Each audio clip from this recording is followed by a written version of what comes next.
Good day, watchers. This is Japan Time. Welcome to the show. Yes, you read it right. I got a Rolex from an AD without going through the waitlist. This is my new toy. And it is quite a story of how I was able to buy one. So let's go into it. And before that, don't forget to subscribe, like, and drop a comment below to help out my channel.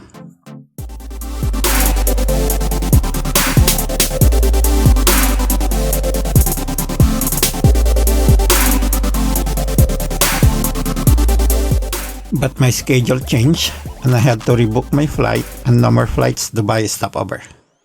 So the second best thing is Abu Dhabi. Search online for watch shops in Abu Dhabi airport and I am in luck. There are a lot more than Dubai. Smaller airport, more watch shops, lucky me.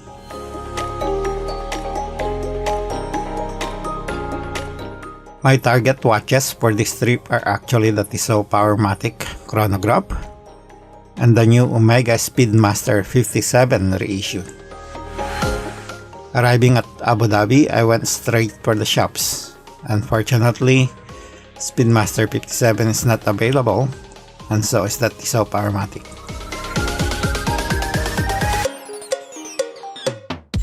I headed for the Rolex AD and I am also open on an Explorer if I can get one.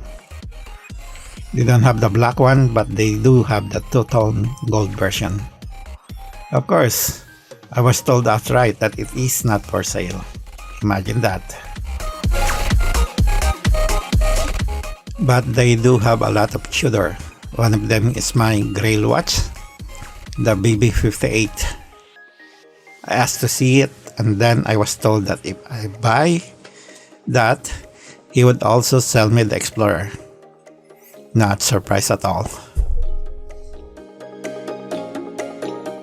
But spending around $14,000 for two watches is a bit stiff for me. So I decided to refrain buying them, take a few days to think about it, and decide on my return trip. Besides, I also want to see what's in store in Italy anyway.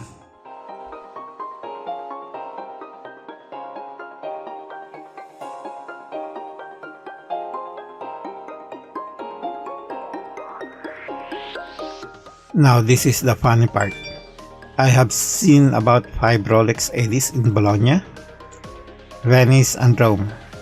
And it is the same thing. Not for sale, only for display. One time when I asked how much for the Rolex sub, I was answered with, "I can tell you the price, but you know you can't buy it, right?" Yep, same old, same old. What else is new? Heading back home at Rome Fiumicino Airport. I hope I said that right. Another AD full of Rolex. Now they won't sell either. Got into another store, Our Passion, and they have one of my mission watch for this trip. I was able to get the Tissot Powermatic chronograph. So I happily boarded my flight knowing at least I have a watch from this trip. Watch out for the unboxing and review of that one. That would be in the next video.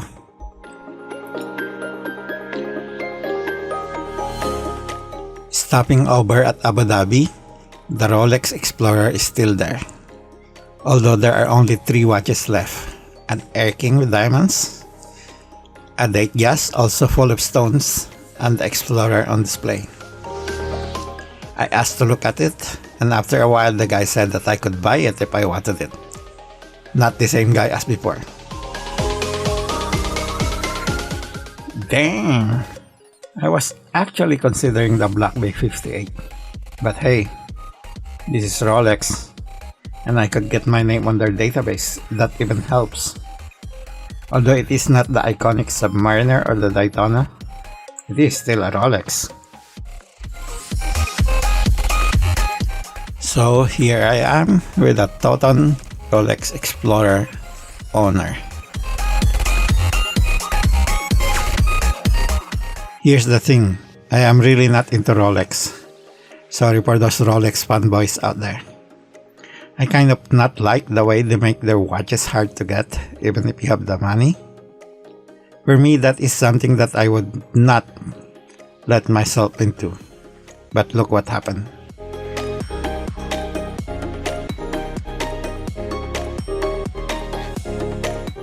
Should I keep this watch or flip it? Let me know in the comments below.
For now, I have started to grow to like this watch. Its 36mm size is something I never thought I would ever wear, but it looks good on my 6.5cm wrist. It could be the whole design, but it does not look that small. Anyway, since I already have this, let's do a little bit of a review or information about this watch. It is basically what is from their website.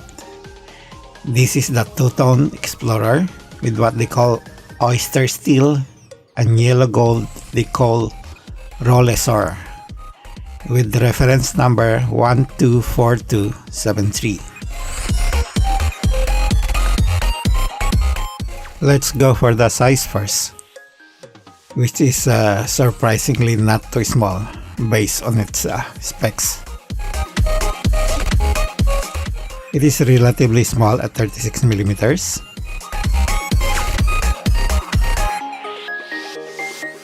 Lug to lug or wingspan is 43mm. Thickness is 11.5mm. Lug width is at 18mm. Dang, that thickness is really sweet. Although this is a tool watch, the addition of the gold makes this watch dressier. It would go well under the cuff of dress shirts. This is what they say about the dial. Optimal legibility in any situation. I guess the simplicity of the dial is all about that. The dial is the distinctive face of a Rolex watch.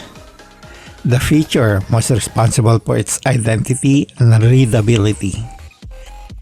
The latest Explorer model's characteristics 3, 6, and 9 numerals are now filled with the luminescent material emitting a long-lasting blue glow, like the hour markers and hands.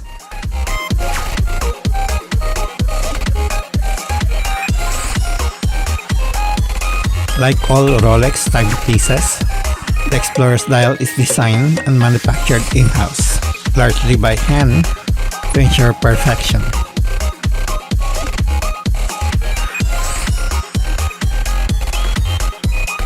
On the Rolex material, they said, it is a meeting of two metals. Gold is coveted for its luster and nobility. Steel reinforces strength and reliability. Together, they harmoniously combine the best of their properties. A true Rolex signature, Rolex has featured on Rolex models since the early 1930s and was trademarked as a name in 1933. It is one of the prominent pillars of the Oyster collection.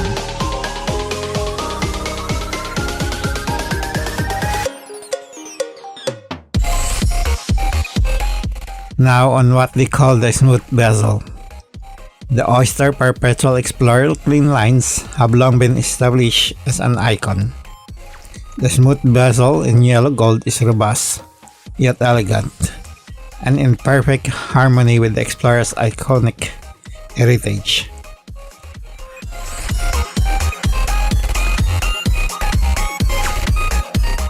Now on the Oyster bracelet, it is alchemy of form and function. The Oyster bracelet is a perfect alchemy of form and function, aesthetics and technology, designed to be both robust and comfortable. It is equipped with Oyster lock folding clasp, which prevents accidental opening, and the Easy Link Comfort extension link, also exclusive to Rolex. This ingenious system allows the wearer to increase the bracelet length by approximately 5 mm, providing additional comfort in any circumstance.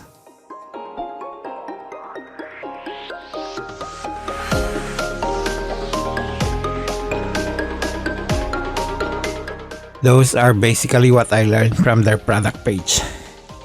Maybe I will make another video after a couple of months. Who knows? Enjoy the rest of the video montage. Thank you for watching, and don't forget to subscribe. For now, I will enjoy this watch and show it off. I know, very immature. Enjoy the rest of the video montage. Thank you for watching, and don't forget to subscribe. Bye!